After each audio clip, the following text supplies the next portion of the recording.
Tu savais que Lucrèce Borgia a une vie de pute? Lucrèce Borgia est née le 18 avril 1480 en Italie. Sa daronne, elle s'appelle Vanosa, alors elle c'est une romaine archi bonne. Et en fait, cette meuf c'est le plan cul préféré du cardinal Rodrigo Borgia, le futur pape Alexandre VI. Quand Vanosa elle met bas de la petite Lucrèce, elle est mariée à un mec, mais tout le monde est en mode ouais, nous prend pas pour des cons en fait, on sait très bien que c'est Rodrigo le daron. Mais au début ils vont le cacher. Pendant ses premières années, Lucrèce elle va être élevée par sa daronne, et puis elle va être envoyée chez sa cousine Adriana Orsini, où elle va avoir la même éducation qu'une princesse. En gros, elle va apprendre à parler latin, grec, italien et français, et elle va aussi être initiée à l'art comme le chant, la danse et le dessin. Donc grâce à ça, elle va faire partie des gens les plus importants de la cour italienne, et c'est à peu près à ce moment-là qu'elle va apprendre que Rodrigo Borgia en fait c'est son daron. Je suis ton père. Mais bon, c'est un secret pour personne. En août 1492, Rodrigo il devient le pape Alexandre VI, et cette accession au trône va complètement changer la vie de Lucrèce. Du coup, forcément, tout le monde veut marier leur fils avec Lucrèce, et même si elle est magnifique et connue pour sa beauté, c'est surtout pour le pouvoir et la moula qui veulent la marier. Mais aucune famille n'est digne de ce nom pour épouser la Lucrèce, à part la famille Sforza. Du coup, le cardinal Sforza il propose au pape Alexandre VI de marier Lucrèce à son neveu Giovanni, et bingo, Alexandre il accepte.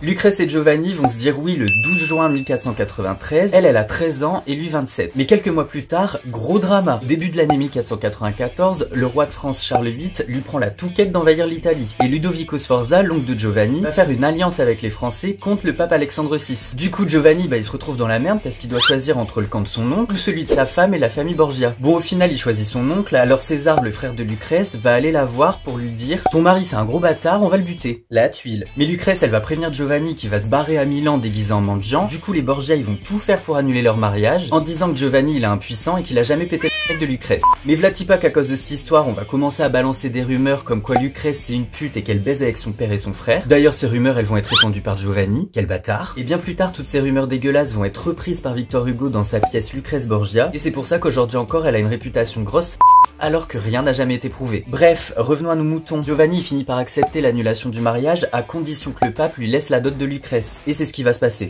En 1498, Lucrèce épouse son deuxième mari Alfonso, et franchement c'est un mariage heureux, tous les deux voulaient l'un de l'autre, Sartec, et en 1499, Lucrèce elle expulse de sa avec un petit garçon qu'elle va appeler Rodrigo, en l'honneur de son père. Le nouveau couple est fin heureux, ils vivent leur meilleure vie, mais ça va pas durer. Parce que gros cliff change dans l'histoire, le pape Alexandre décide de faire alliance avec son pire ennemi, le nouveau roi de France Louis XII. Du coup les Borgia et les Français veulent ensemble péter la gueule de Naples, et comme Alfonso c'est un napolitain, et ben maintenant on veut le buter. En juin 1500, un groupe de mecs va attaquer Alfonso au couteau sur les marches du Vatican. Il va être gravement blessé, Lucrèce elle sera en PLS, mais elle va quand même décider de le soigner elle-même. Du coup Alfonso il va être alité super longtemps, et d'ailleurs il va jamais sortir de son lit parce que le 18 août on va le retrouver étranglé. Et à Skip c'est César, le frère de Lucrèce, qui avait tout manigancé. Lucrèce elle est dévastée, mais son frère et son père ils en ont rien à foutre, eux ils veulent juste lui retrouver un mari qui pourrait servir les intérêts de la famille, et ils vont lui choisir Alfonso d'Este, avec qui Lucrèce va se marier en décembre 1501. Après leur mariage, le nouveau couple se barre vivre à Ferrare, et comme elle est loin de sa famille, elle peut enfin être un peu libre et kiffer la vie. Elle va faire de sa cour un lieu de culture et d'art, franchement elle se fait une réputation de ouf, et il y a même un poète, Ludovico Ariosto, qui va vouloir qu'elle fasse son entrée dans le temple de l'honneur de la féminité, pour sa beauté et son honnêteté. Non mais franchement la classe. En 1518, Lucrèce retombe enceinte, mais son accouchement va être compliqué, tellement compliqué qu'elle en mourra le 24 juin 1519. Après sa mort, tous les gens qui pouvaient pas blairer sa famille vont détruire son image en disant que c'était une salope incestueuse et une meurtrière, et même si ces accusations n'ont jamais été prouvées, elle continue encore aujourd'hui de salir l'image de Lucrèce Borgia.